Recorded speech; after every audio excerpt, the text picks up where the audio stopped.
गुजरात की भूमि पर बसा गांव चौरंगा वैसे भी अपने जहरीले यम, तालाब और पुरानी हवेली के कारण बदनाम था। कहा जाता था कि यम तालाब में हजारों आत्माओं को कैद किया गया था और पुरानी हवेली में एक बेहद खतरनाक डायन को तस्वीर में कैद करके रखा गया था।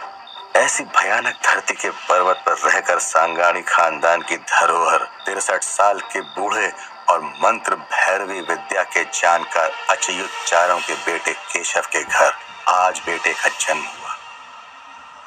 केशव के बेटे के रोने की आवाज के साथ ही बादलों ने बरसना शुरू कर दिया था। लेकिन ये बात बहुत अजीब थी कि जब बच्चे का जन्म हुआ तब ना ही किसी औरत की प्रसूति पीड़ा वाली आवाज सुनाई दी और ना ही डिलीवरी के लिए किसी दाई को बुलाया गया। बस एक बंद कमरे से केशव हाथ में बच्चे को लेकर बाहर निकला और उसने अच्युत चारण को बच्चे की एक झलक दिखाते हुए अपने पिता के आशीर्वाद लिए और वहां से चुपचाप निकल गया।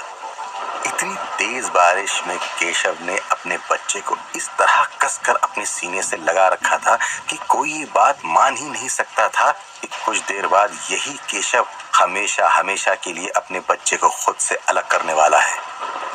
केशव पर्वत उतरकर चौरंगा गांव में रह रही अपनी बहन ममता के घर आया और उसने ममता के घर के बाहर दरवाजा खटखटाया।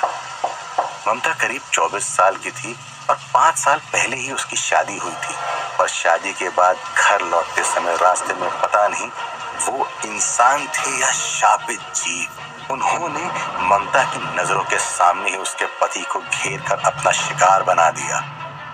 दुल्हन के लिबास में सजी हुई ममता चिल्लाती रही, उन्हें छोड़ दो, चाहे तो मेरी जान ले लो, पर उन्हें जाने दो। पर कोई फायदा नहीं हुआ। लाल कपड़ों में घर से विदा हुई ममता सफेद कपड़ों में अपने गांव चौरंगा फिर लौट आई। जब तक ममता ने दरवाजा नहीं खोला केशव दरवाजा खटखटाता ही रहा। ममता भागती हुई आई और जैसे ही ममता ने दरवाजा खोला